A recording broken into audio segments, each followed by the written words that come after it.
What's up, A to Z Sports here live on a Monday, reacting to the Friday night's preseason game. The Titans got to win. Is this our first Victory Monday of 2025? How about that? Victory Monday. Wow. Titans 23, Falcons 20 in a game that sucked from the very beginning and then got kind of fun at the end if you felt like staying around and watching the end of a preseason game. First Victory Monday since?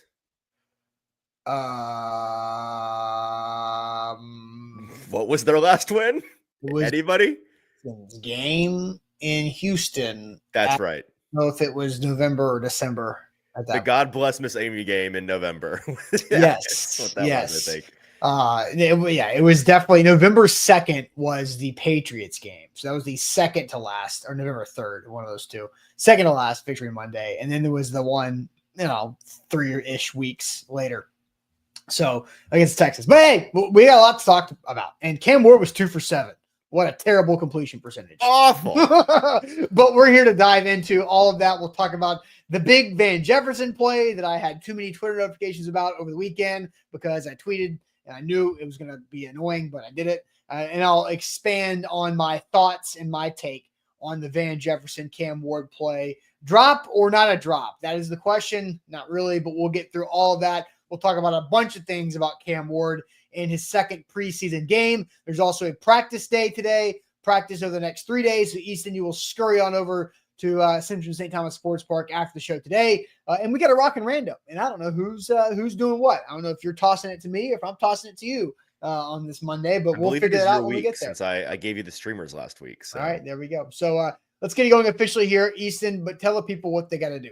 Yeah, we've got so much to get into today, so let's not dilly-dally. Make sure you've liked the show. Make sure you have jumped into the comments on Facebook, on YouTube. Hit that thumbs up button for us. Make sure you're subscribed to the YouTube channel if you're not already. That's a great way to stay on top of all of the content today. Want to dive into all of the reaction to the preseason game. Have had a lot of content go this weekend with some tape study, part 2 of Burke Nihil interview series that I've been doing that I think you guys will really enjoy. We won't even be able to touch on that today, but you should check that out because it is fascinating, especially if you're a local fan.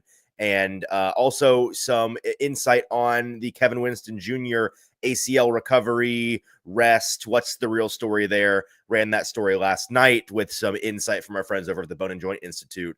Thanks to Dave over there, head of the physical therapy division and expert when it comes to ACL recovery. Gave me a lot of medical insight on what is an interesting situation for Kevin Winston Jr., who I believe we will see back out there, if not today, tomorrow or Wednesday. We'll see him back this week. Yeah, so without further ado, let's get it going officially. Welcome to the A to Z Sports here live on this Monday. I'm Austin Stanley. He is Easton Freezer, Titans reporter for AtoZSports.com, and we are Nashville's on-demand sports.network, going live weekday mornings at 8 Central Time on Facebook, YouTube, and Twitch. Links to the show segment by segment on our Twitter X timeline. Hit us up on Instagram, TikTok, and Threads for more great Titans content. If you could, leave us a 5-star Google review for our company. That's A to Z Sports. That goes a long, long way for all of us here at A to Z, not just the Titans side of things. But we have to thank our sponsors because they make it happen for us and they help out all of you. Wilson County Hyundai, make them a part of your new car buying process. See them in Lebanon or online at wilsoncountyhyundai.com. The Bone and Joint Institute, boneandjointtn.org, the region's destination for comprehensive orthopedic and sports medicine care, and Barton Drury Insurance Group, customized solutions for all of your insurance needs. They are local to the mid-state area, and they are also online at bartondrury.com. So, ton of stuff to get to, right? Cam Ward went 2 for 7, 42 yards in his second performance. He stinks. He played 3 series.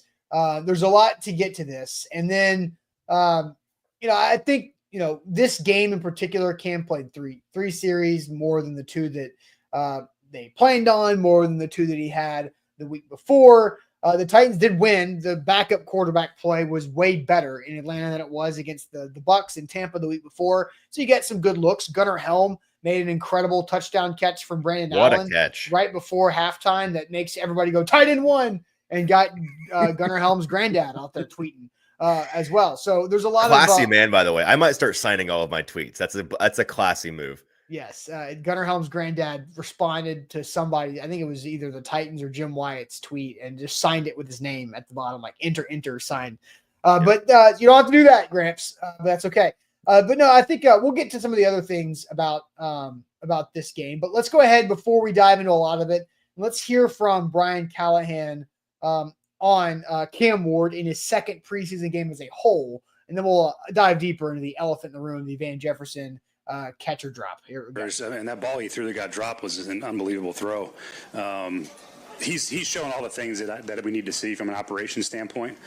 Certainly the penalties put us in some unfavorable down and distances. Would have liked to stay on the field, obviously, and move the ball a little bit. But the holding and a false start on a third and short, that put us into a third and longer. Not ideal, but that's really not on him. Those are things that we got to do better around him. But everything about Cam as far as handling the operation, being in the stadium, 2 road environments, all that's great. A really good start for him. And then we got one more chance to come play at home. Get ready to go. So, look, I think that's Callahan called it a drop. We're just going to have to jump into it because there's no avoiding it. We got to let you say your piece because you've got a lot to say on this clearly. I don't have a whole lot, but I want to let you get it all off your chest this morning. So let's go ahead and play. This is from Kurt Warner, and he has the All-22. And I want to play this because I want to have everybody together watch it together. The drop heard round Twitter and round Titans world from Van Jefferson. Look, this was a preseason drop heard around the preseason world. Drop becomes the talk really of the high weekend. Stakes. Ridiculous. So here is Kurt Warner breaking down on his YouTube channel the play. There's not a lot of analysis here, but just so we can all watch it together, here we go. 2 posts up here on the top. Okay, so you're going to have a post and a post, and you're going to get the over coming from here, and then you're going to have somebody going to the flat. Okay, so the double post are always alerts for you to try to get the big shot over the top. But ultimately, it's to clear out for this high-low over here with the over and the flat. Okay, so that's the goal. And I'll let it play here real quick, and you'll see the double post, and we get the clear out. There's a great throw by Cam Ward up over the top of those defenders. Guy's not able to bring it in, but play works out. So he can't just match to him and cloud this up right where Cam wants to throw this ball. And again, great throw up and over the top of him, and he makes it work anyways. But details of the route make a huge difference on what we do to defenders and how we make it easier on a quarterback. So that's the play. And look, I personally am not going to call that a drop from Van Jefferson. I want to throw my entire opinion out there because some people think I'm an idiot. Some people think there's people that agree with me. But I think you're an idiot for the record, just not because of this. Okay, that's fair. So that is a very high level catch. Backing up again. Cam Ward made a stupidly good throw there. Like that is ridiculous. That is a high level throw from an NFL quarterback that is a rookie playing in his second game. It was a crazy good throw. The talent to make that throw, not everybody has. Few people have the ability to layer the throw in there like Cam Ward did over linebackers and get it in that spot with that velocity, all of that, right? And Drayden says, Austin defending Jefferson. What? I'm not defending Van Jefferson. I'm not like somebody's like Jimmy Moore's like, oh, you're a Wilco homer. I hate Ravenwood so much. Let's say we can't stay. Van Jefferson murdered my family when I was in high school. I watched him kill my team. Okay. So, but let me just put this out there because so many people, Buck Rising included, saying cut him respectfully. And Buck called it the most disgusting drop you've seen in a preseason game. That is not a disgusting drop. Buck, not one for dramatics. No, and Buck wasn't alone. Buck had a lot of friends, a lot of people that were saying, cut him. You got it. How many people I saw? Oh, you got to catch that. No, you don't. That's a hard catch. Like Calvin Ridley makes that catch 6 out of 10 times, maybe. Sure. No, but he is running full speed across the field. It's a one-handed stab because the ball was slightly in front because it was a high-level throw and it was a high-level catch. If Van Jefferson had one hand, it got his left hand on the football and brought it in to make it a catch, we would have all gone, man, that was a sick throw, sick catch. And so if your response to a ball that's not caught would have been, dude, that was a sick catch, then you can't dog the guy for not catching the football. That was a really hard catch. It was the most impressive an incompletion can possibly be. It was a tough catch, full speed, a one-handed stab. And the thing is about one-handed catches is the ball was on a rope. It was on a line. It was not dropped in there. There was a Falcons receiver who on the left sideline later in the game had a lollipop throw down and he had a chance to catch it with one-handed and he dropped it. And that thing was landing in his paw softly. This thing was on a rope.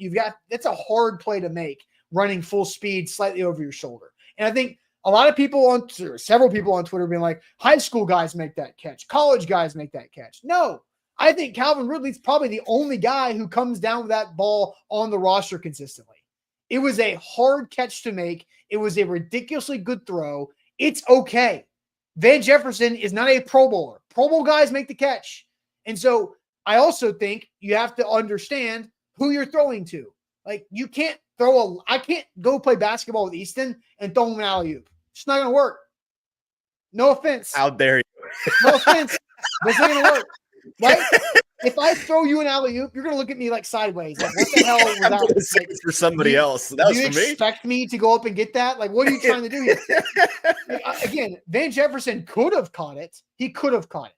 But he shouldn't have. Like, it would have been a great play if he would have caught it. It's not the end of the world.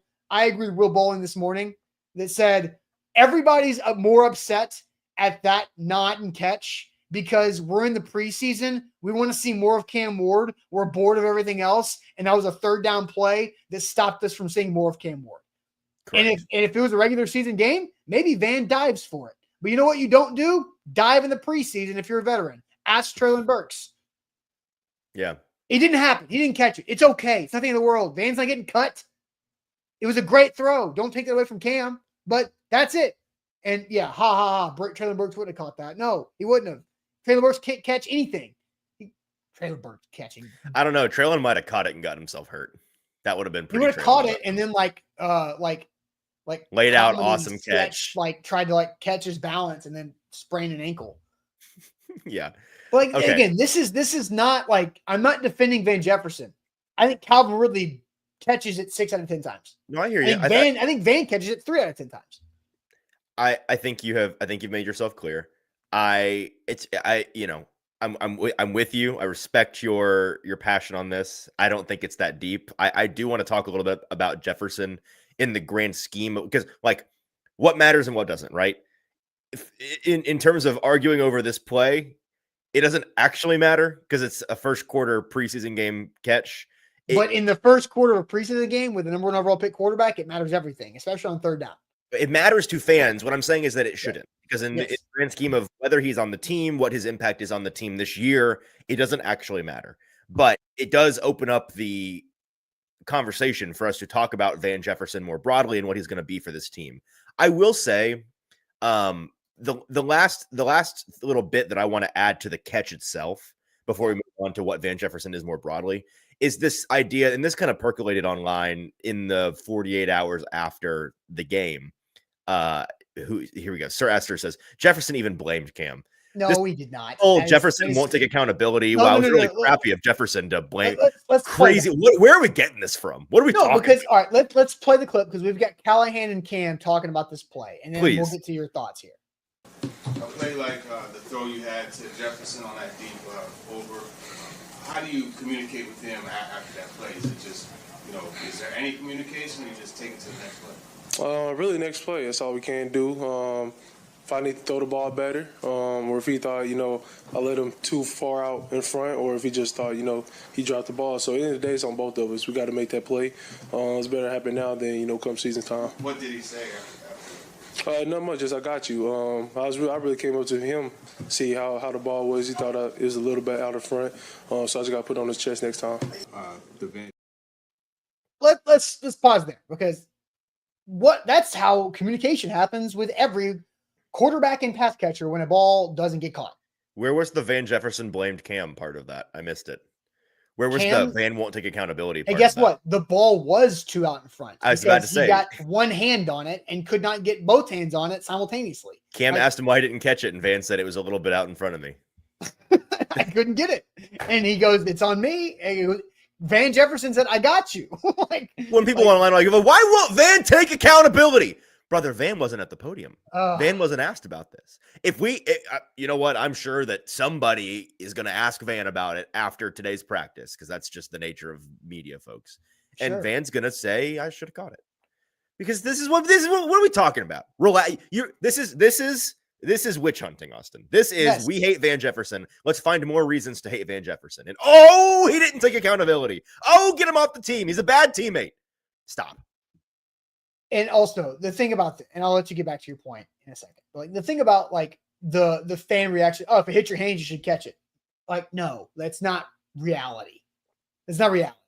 If you get one hand on it and like the goal with that ball coming in hot on a line drive like that, he had to like play ping pong with it. He had to have his left hand knock it back towards him to try to catch it, because that's how hot the ball was coming in. If it was on shades of gray, Austin, like in the NFL, if you get two hands on a ball, you can catch it. That is the standard in the NFL. Now, not every one of those plays is made equally, right? It's not black and white. It's you can catch it. There are some plays where you should catch it, and there are some plays where you can catch it. And this is firmly a can catch it play. A better receiver makes that catch. But Van Jefferson, as I'd like to talk about here in a minute after we play this last clip, is what he is on this roster. This play didn't change anything. The way that he's played in camp so far doesn't change anything. But I think people's understanding of what Van is on this team is a little bit miscalculated. 100%. He could have caught it, but you got to catch that. No, it was a really tough catch. And so I think everybody was overreacting to it. It was a bummer that he didn't catch the ball, because it was an incredible throw. It was a highlight throw that you crossed up the guy on the court, and then you hit the step back, but you missed the shot. We're annoyed because it's a rule of cool play, right? Because in the real world, that's you can catch that, but not you must catch that. Yes. The rule of cool dictates you got to catch that ball. Like that's just what it is. It was a sick pass, so you got to catch it. But the rule of cool is not always rational. No. And Titans Kyle says Van dropped one in the first game too. Again, I still have not seen a replay of that, because the WKRN broadcast is absolute cheeks.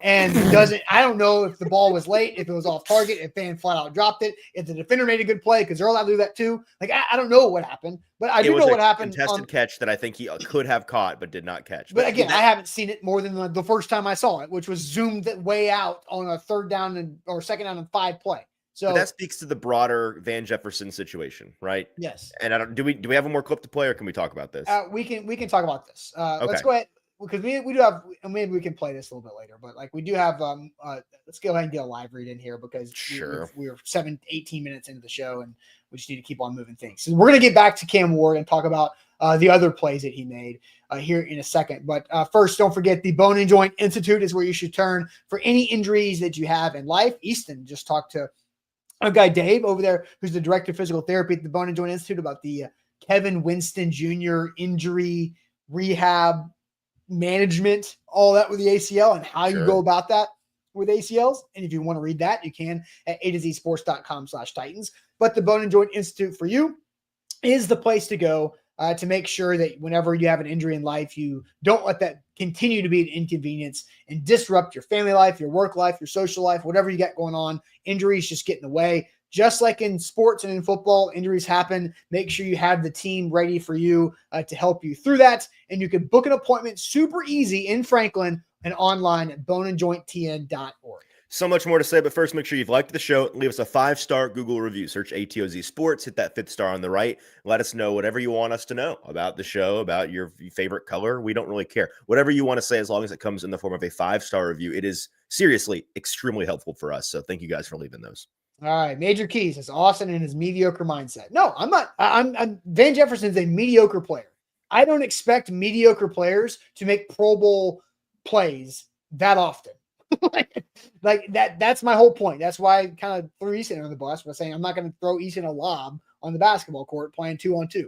Because I'm still getting over that side swipe. I mean, just because something is true, but did it make my point or not? Austin. Just because things are true does not mean sometimes we need to keep thoughts right up here. All right, real quick. King VC says, lock in, like the show. Shout out King VC. Ronald says, morning, guys. Love the show. Thank you. We could also like it, Ronald, as well. So, all right, Easton, I will now let you get to your bigger picture point about this whole Van Jefferson situation. Yeah, and it's ironic because we have spent far too long talking about Van Jefferson. I will keep this brief. The reality of Van Jefferson, and let me go find this comment that I favorited that kind of ties this all together. M-Dog Moves said earlier this morning, let's hold Easton accountable for his high praise of Van Jefferson. Okay, let's hold Easton accountable. We came into this off-season season, and I was firmly not the Van Jefferson guy. I was like, this guy stinks. I watched his tape in Pittsburgh last year. He's not a good receiver. He was an insurance play by the team. They signed him well before they even knew what the landscape of their wide receiver situation was going to look like. It was in free agency when the guys were coming off the board. They felt like they needed to get somebody. Fine, whatever, I get it. Then I saw him in OTAs and watched him operate and was like, wow, this guy clearly is a pro amongst these very green, much higher upside players. He handles himself well. I can tell he's the kind of guy that a coaching staff can really trust. And for that reason, I made the, at the time, bold proclamation, whatever, hot take. Van Jefferson is a lock for this roster. I said it then. I believed it then. I still believe it now. Just because you are a lock for the roster, and I tried to do my best to explain that back in the spring. I'll re-explain it now. He was a lock then and is a lock now as your wide receiver 5, wide receiver 4. Like, in terms of the ultimate role that this guy is playing for your team, he was then and is now a depth receiver. Now, does that mean that in September he's not going to play a little bit higher in the rotation if and until they allow these younger guys to get their feet wet and feel confident in letting them run more with it? Yes, sure. He may technically be starter in week 1 as your wide receiver 3 out there with Calvin and Tyler. That's not actually what his role is, right? That's a temporary thing. The real Van Jefferson situation is that on this team, when everything shakes out, he is your wide receiver 5. I understand that. I hope you all understand that. The coaching staff certainly understands that. And when you're a wide receiver 5 or 6 or whatever, however far he gets pushed down the depth chart, these are, to your point, the mediocre mindset, the mediocre expectations. These are the expectations for a guy like this. He's going to bring you some juice on special teams. He's going to be a reliable, veteran, trustworthy option down the depth chart who is a pretty low ceiling but has a higher floor, knows how to handle himself in the league, knows how to run the routes and be in the right place at the right time. Is he going to make incredible catches? Is he going to offer you a whole lot after the catch? Is he going to be awesome with separation? No, because he's your wide receiver 5. So that's what he was. It's what he is. I hope we can all understand that now. And so Josh says you can't call your wide receiver 3 a depth piece, and I didn't think He's that's not. that's where I think that's where there's a big time miss, because you and I had the conversation over the summer that Van Jefferson is a placeholder starter. Yes, that he is there for as long as he needs to be until Alec Manor no longer needs Van Jefferson to be there, and that which could be week 1. I think. Did we see how much he got targeted last week? Could be now. It might just be. And you and I had talked about, okay, the whole point of having Van Jefferson there was because you don't want Cam Ward getting burned in the first few weeks of the season by a rookie wide receiver drafted on day 3 that has upside, but to be in the wrong spot and create an interception that the rookie quarterback gets in his head, right? And I'm not saying it would happen but you don't want that. You want a pro to go out there and be in the right place and do the right thing, even if that pro's ability is not as high as the younger guys. But when they're even, you go young. And I think they're really close to even, if not already even. And maybe Alec's not even even. Maybe he's past it. But I think from right now, from an experience standpoint, Van Jefferson's a placeholder starter, and he's also like going to fire it. Once that happens, once Alec passes him, Van Jefferson's a fire extinguisher. Yes. He is there if you need him. If something happens, then he can go out there. He can play all 3 spots. He knows the playbook, knows how to run routes, knows how to manipulate coverages, knows how to use leverage, knows how to block, and doesn't screw things up. He's not the best player on the team. He's not the worst player on the team. Well, listen, Van's been disappointing the past couple of weeks. And this is what I wrote about the Van drop immediately following the game in the context of how he's performed in training camp the last 2 weeks. The drop itself is not what is actually disappointing to me. It's how he's, and I said this in the article, Nick Suss is the one that put this idea in my brain when we were standing around in Atlanta last week. And it's true. I cannot remember the last time that Van Jefferson made a memorable catch in a team setting. He dropped the one in the game in Atlanta. He didn't do it in any memorable moments in either joint practice in Atlanta. He dropped the one in Tampa Bay that we're all thinking of. So it was at some point, maybe in the Tampa Bay joint practices, which I wasn't at, it's been a while since he's done something. And I'm not here to tell you that that's not disappointing, even as your wide receiver 5 or whatever, as that safety net guy, as that veteran, that is disappointing. But I don't think it's indicative of what he's going to be for this team. I also think that the number of targets he's gotten throughout training camp is not indicative of what he's going to be for this team, because again, he's going to be pushed down the depth chart pretty soon, I think. Yeah, agree. And so I want to all right. So yes, 5 drop passes by Van is better than 5 interceptions because the rookie's in the wrong spot. Sure. And we had talked about that maybe being a month, but I don't think it's going to even get to October. I think there's a really good chance that Alec Iomanair is the second wide receiver in target share when it comes to week 1 or week 2, right? Nick Ewing has a good point too. Van was decent as a gunner on punt coverage, so he's comparable to Prochet, in my opinion, where Prochet has made 2 great catches in traffic this season. That's another thing, is that Van was on punt gunner duty in the 4th quarter Friday night and can do that. And so now you've got depth there. The whole thing about Prochet, because Curtis also says that Van is hurting the development of Bryce Oliver and James Prochet. No, because Bryce Oliver is behind Calvin Ridley and Alec Iomanair and Van Jefferson are the same thing. So Van Jefferson is not doing anything against Bryce to stunt Bryce Oliver. Like, that's not how they play that. Bryce Oliver is the backup to Ridley. James Prochet is also an outside receiver. But I'll tell you one thing. James Prochet ain't got the length to get a paw on that football. There's no way. It's the same thing as everyone online. I saw if James Green Prochet, Bay practice squatter saying, Xavier Restrepo makes that catch. No, Xavier Restrepo doesn't get told to run that route because he can't do it. He's not fast enough. James Prochet makes that look like an overthrow. Yeah. Van Jefferson is just like I said this about Calvin Ridley to you at training camp one time. Remember, Calvin Ridley's like so athletic, he almost makes really crazy catches that make him look worse. Right. It's like Van Jefferson's was just athletic enough to make himself look bad by dropping that football or not catching that football. James Prochet, it's an overthrow. No hands on it. Mm-hmm. Xavier Restrepo, overthrow. No hand on it. Mm-hmm. But Van can get half a hand on it, and everybody's blowing up on Twitter because he's trash. You're right. I do hate that we're besmirching James Prochet, who has had a fantastic camp and has played his way on this team. Prochet's much better than I thought he was, but in this case, yes, he wouldn't be doing that. Yes. Good player, though.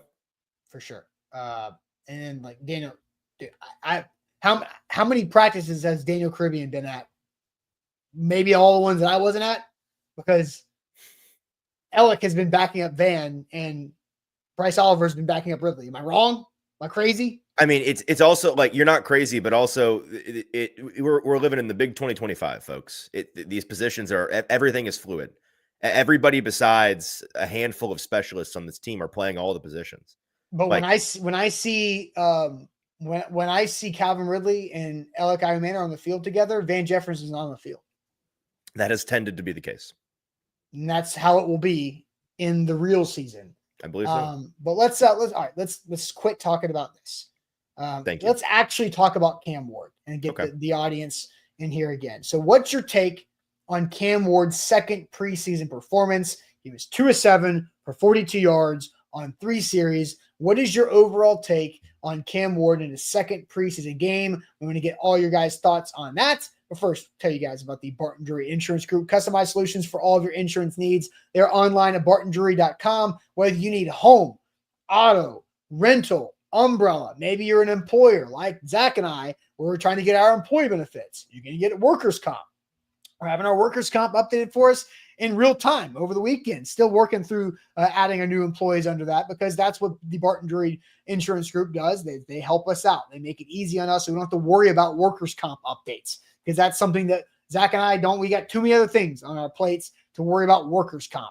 But the Barton Drury team can help us take care of that, make sure we're all good, we're all set, we're doing the right things the right way as far as the business goes, and they can do that for your family, you as an individual, anything. And Easton's wearing his Barton Drury color scheme hat today on the show as well, so that's looking good right there. So online, local to the area, check them out online, bartondrury.com. There's so much more to say, but first, make sure you have liked the show. Leave us a 5-star Google review. We appreciate all of those things. If you want to help the show this morning, hit like and then leave us that review.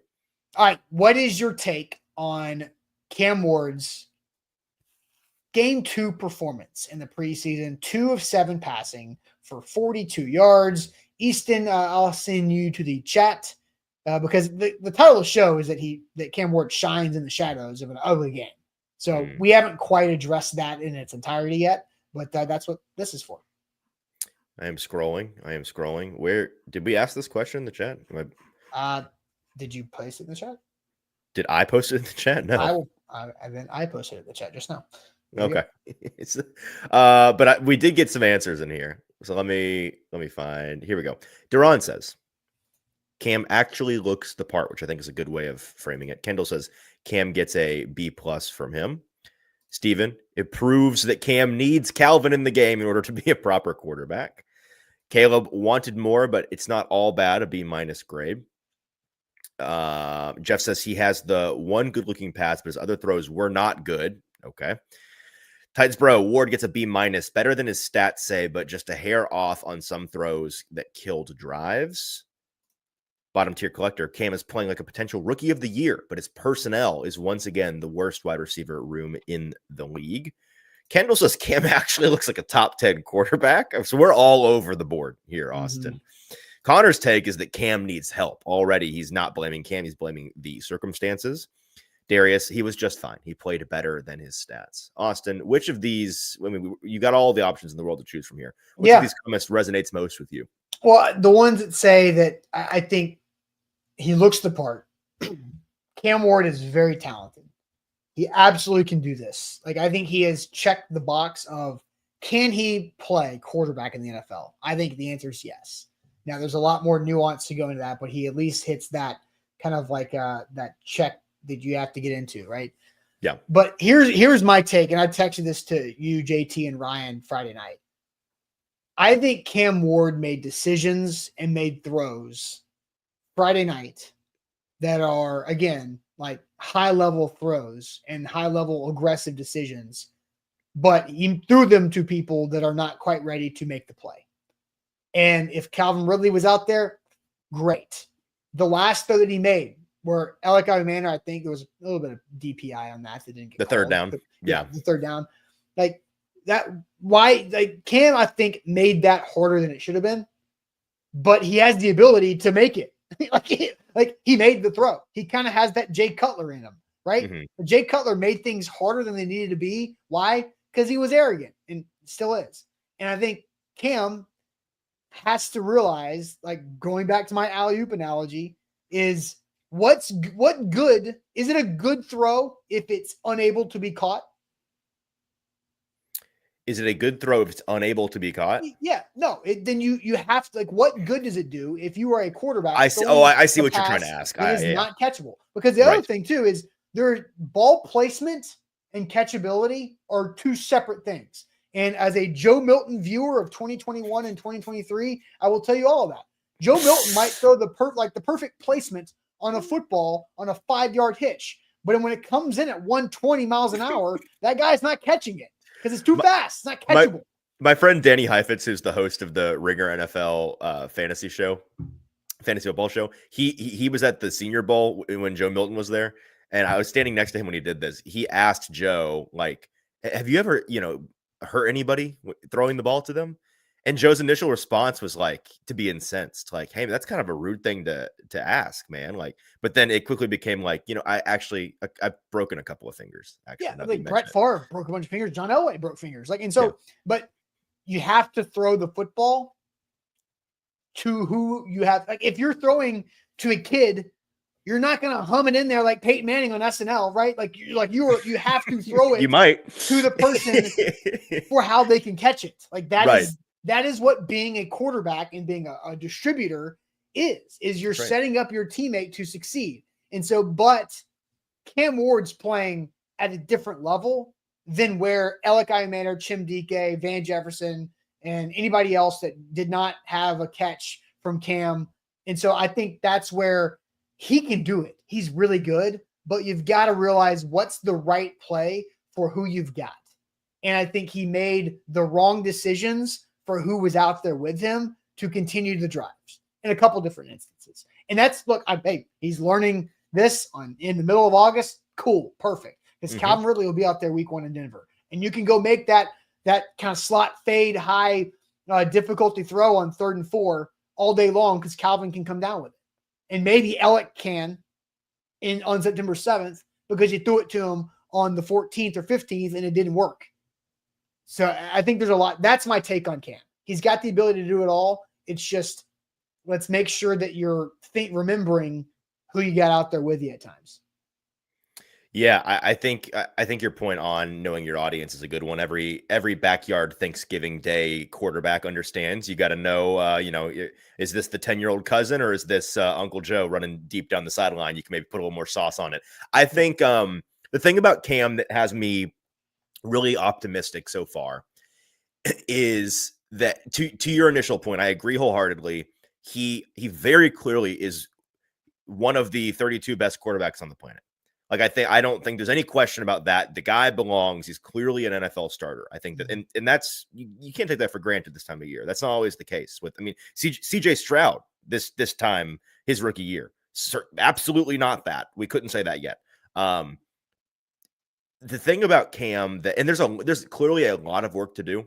He's still learning a lot, but the thing about the way that he plays that gives me optimism is that the guy clearly gets it in terms of being a pocket passer in the NFL, which is another thing that you absolutely cannot take for granted. I don't think that you could say this about Will Levis early on in his time with Tennessee. Some people might argue that he never did get it, but that's neither here nor there.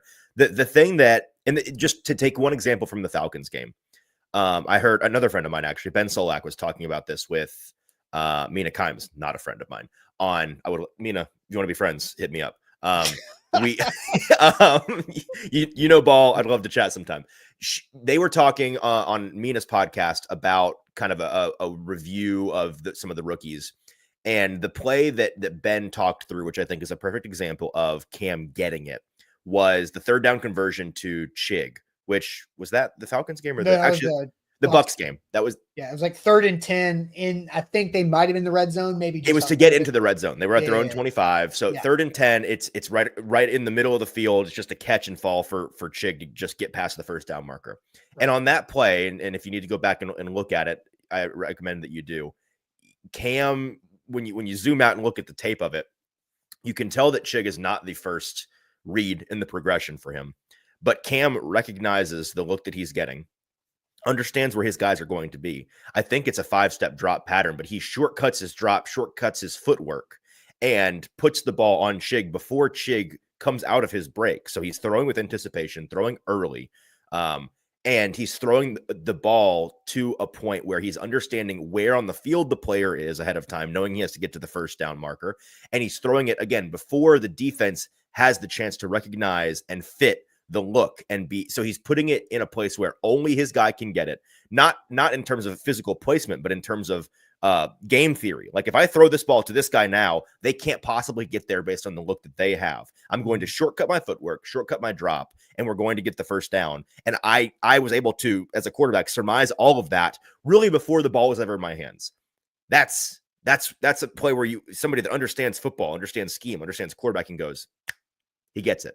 It's 201 stuff. That's a pocket passer in the NFL. You understand, and we know Cam Ward physically can do the things. So if you can do the things because there's some guys, listen, Brandon Allen, I would argue gets it. The guy gets it. I think that he understands. Now, he can't do the things. That's the big difference. Cam can do the things. Tim Boyle gets it. We don't have to.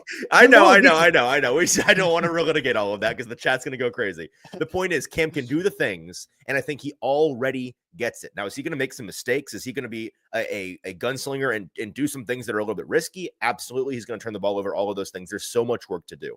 But the proof of concept is there for him to understand what he's seeing, for him to get how much, just anecdotally, Austin, to like go from really nerdy stuff, what I just went through, to like anybody on their couch can see this. The ball is getting out on offense consistently much faster than it was previously. Like, I have not, he's had more time back there, I think, in general than Will did last year a lot, which is another great thing about this team. And so it's apples and oranges a little bit, but I'm not ever feeling like he's using up all of his time, because he is playing on time the way that they were desperate for somebody to do last year.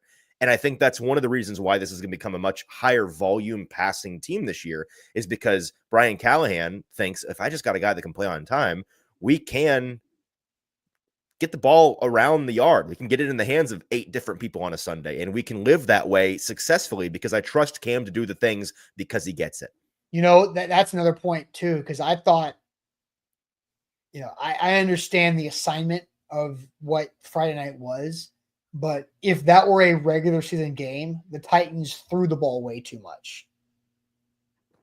This most recent game? Yeah, with Cam. I thought there were too many passing downs absolutely. In game situations that should have been more balanced. But I also understand, hey, you've got this amount of snaps to get your guy, reps here. So don't waste. Right, and Pollard's not playing. Let's get Cam out there, throw as much as possible, and then we'll run the ball later. Right. So, but that's not a great game script for play calling and how you're setting things up. But I also get that that's not the assignment.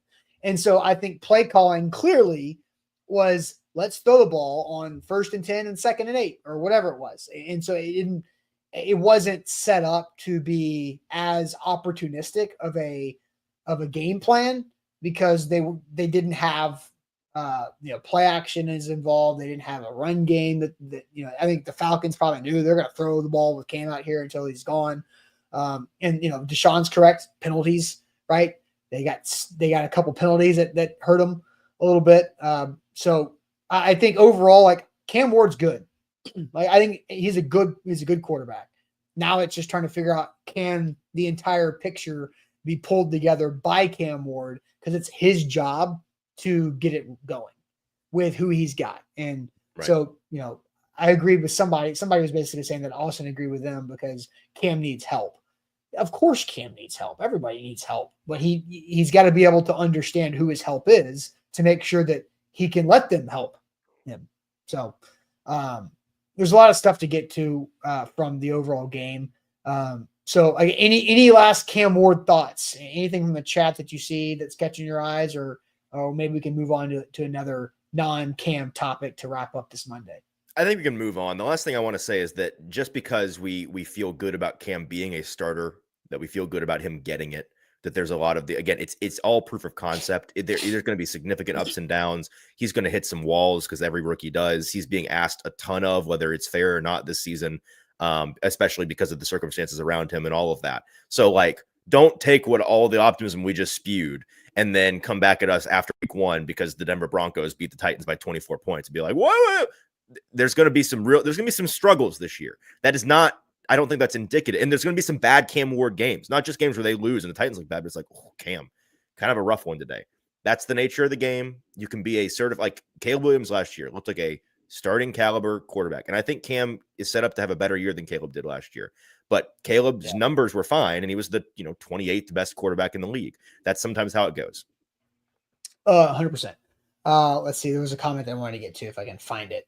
It was somebody asking. Oh, Chris, will Cam play this week? I'm guessing he won't. I feel like he is. I think he will, just because they don't have any joint practices. I don't know how much. I wouldn't be surprised, because these first 2 games, drives aside, total snap count, was it exactly the same? 11 snaps each day or something? 12? I thought it was 14.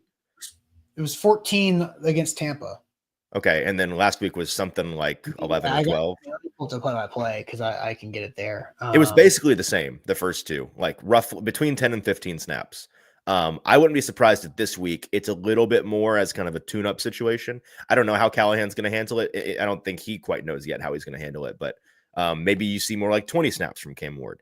So I see 11. Yeah, 5, 3, 8, 5, 3, 3. Yeah, so 13 and 11 the first 2 games or whatever it was. I wouldn't be surprised if they have just a little bit more of Cam Ward this week. But again, how much you got to quit thinking about Cam Ward playing in the preseason through the lens of how willing are they to have Cam Ward out there. It's 100% how long are we willing to let the starting offensive line be out there? Because if the offensive line was bulletproof, if we were in Madden and could turn their injuries off, Brian would probably play him for, a half and change. You're not worried about Cam out there. You're worried about these guys getting hurt. And we saw Dan Moore get a little gimpy. That's the risk you run when you keep Cam out there. So I don't know how long. Well, and it's also I think Cam should play in the preseason because like it's not like you're the Packers saving Jordan Love after a minor non-throwing hand thumb surgery. Like Jordan Love's done this in the NFL. The Packers are trying to win their division.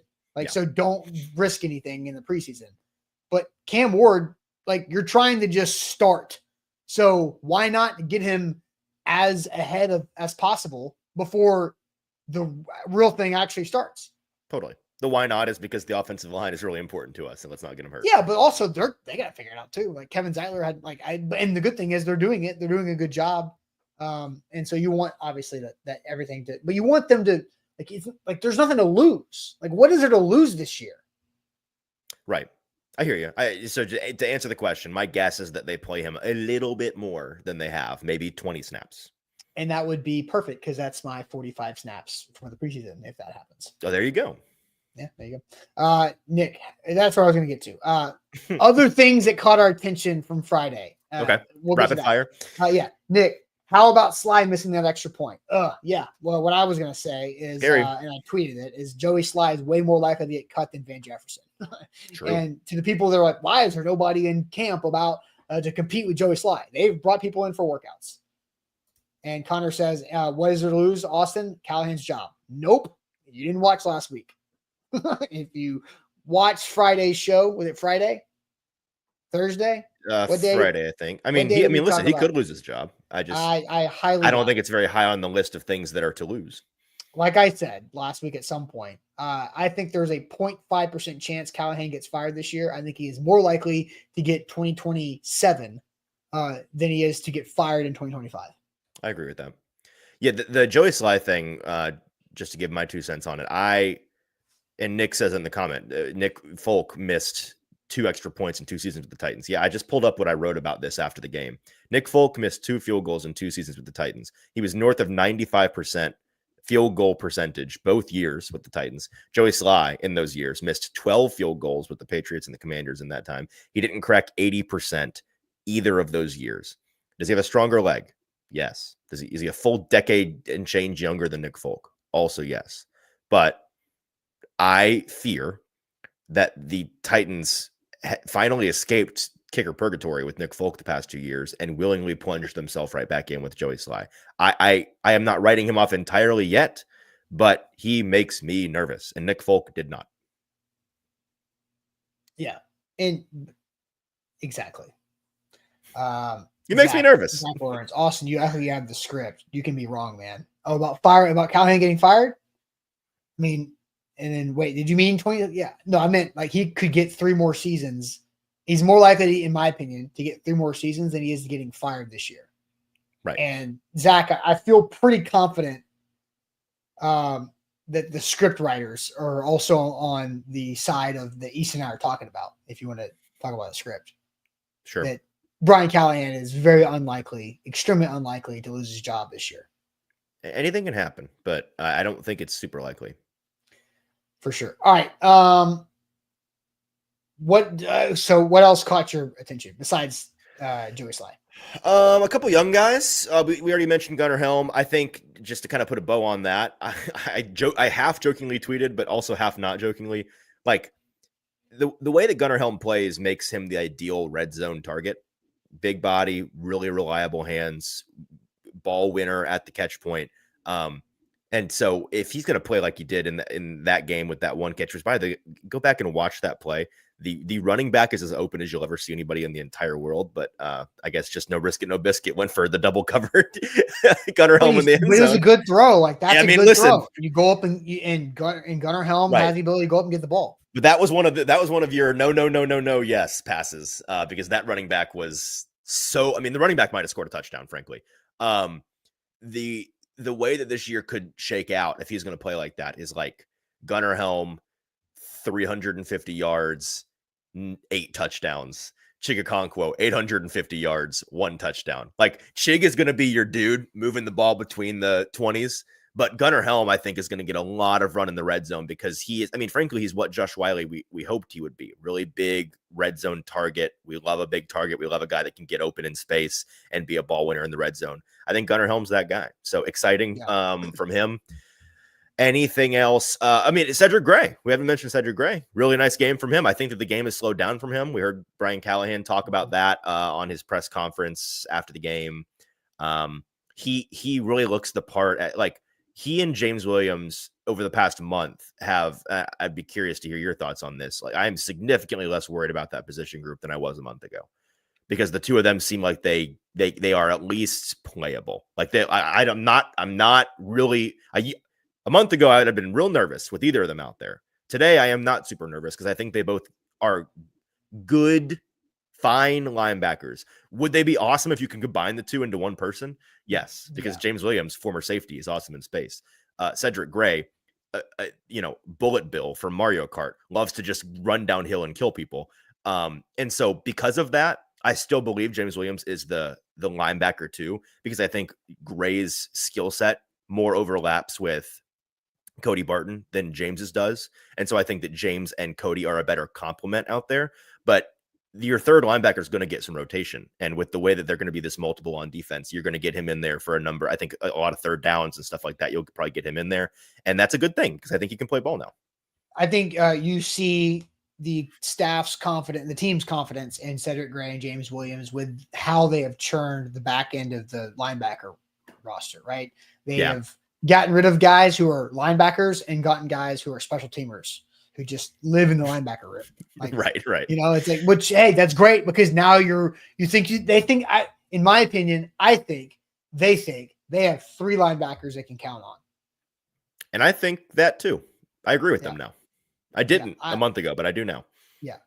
Now we've got proof because we were sitting there waiting for Cedric Gray to do something. Like James Williams was doing things, Cedric Gray do something, and he did. So that's a good thing. My main thing that I took away from Friday night is like, and again, I'm not trying to get too ahead of myself, but for a collection of day 3 rookies, this group of day 3 rookies are pretty good. like they're all pretty good. Like Marcus Harris has made a couple plays. He's climbing. We already know Gunnar Helm, stud, tight end 1, like all that joke. Like Ellick, starter. Probably week 1. Chim has upside and has a pretty solid floor. But then you look at Jackson Slater, solid. Khalil Mullings did a good job in there with, he's battling Chestnut for running back 3. So I'm like, okay, I think like I've never, like there's not like just a bad player. Like a lot of times on day 3, you just get somebody who's just not good. And they have no chance. I was going to steal another thing from Nick Suss, who I think is all over it with this. Like the best thing I can say about this group, this draft class as a whole, but especially all the day 3 guys, is that it is, almost cut down day. And I am not out on any of them. A lot of years you're like, I don't think that guy can play. Like by now you're already, I don't know what's the future for this guy kind of thing. Like, I felt pretty good. I can see a future for all of these guys so far. Yes. Like I was like, Brady Breeze ain't gonna play safety. Well, that was real early. Yeah. Like I remember the day of the Hawaii quarterback. What was his name? I know. I just lost it. I had it and then it's gone. It's gonna drive me insane. That might have been the earliest in the process. Like it wasn't Luke Falk, but it was basically a Hawaiian version of Luke Falk. Like we all knew Luke Falk couldn't play. I still can't believe Cole something. Cole McDonald. That's right. Yeah, that's Cole right. McDonald, terrible. Like he got cut so fast. Yeah. So yeah, I think nobody's dead yet. No, I think they're all gonna make the team easily. There's no even threat. I texted you this and I'll whisper it. Right now, Benny Holiday shows the worst rookie. I mean, you can just say that out loud. It's true. Everybody understands this. But I don't want people to take it out of context. Well, they're gonna no matter what. Because it was understood. Here and break it down for the next 10 minutes. They'd still. It was understood that he was a high upside player that needs time that you don't just find anywhere else. Long-term investment. There's a lot of Marcus Harris corners that you can find in the 5th, 6th round. Yep. So, but that's what I think. All right, let's get out of here. I got to practice to get to. Yeah, I was going to say that Cole McDonald, lock and Rando the day. That would have been an infuriating one, actually, because I would have obviously known who he is, and I'd have sat there and waffled on his name for 5 minutes. Yes, but because Easton's got to go to practice, yes, Orlando, that was our rock and rando of the day because I could not think of his name and the chat did. So shout out to Wilson County Hyundai. Get them part of your car buying process. They will help you out and do a great job with that because Hyundai's got great products out there. Payne Bone and his team in Lebanon at Wilson County Hyundai will help save you some money for that. So check them out online, wilsoncountyhyundai.com. Easton is headed off to practice where he will report back to us tomorrow about what he learns. And last week of the preseason, so giddy up. Make sure you hit that like button, like the show before you go. Subscribe to the channel, all of those great things. Hit that like button, 5-star Google review, and we'll catch you guys tomorrow morning. Buck, live tonight for primetime at 7. Appreciate it as always.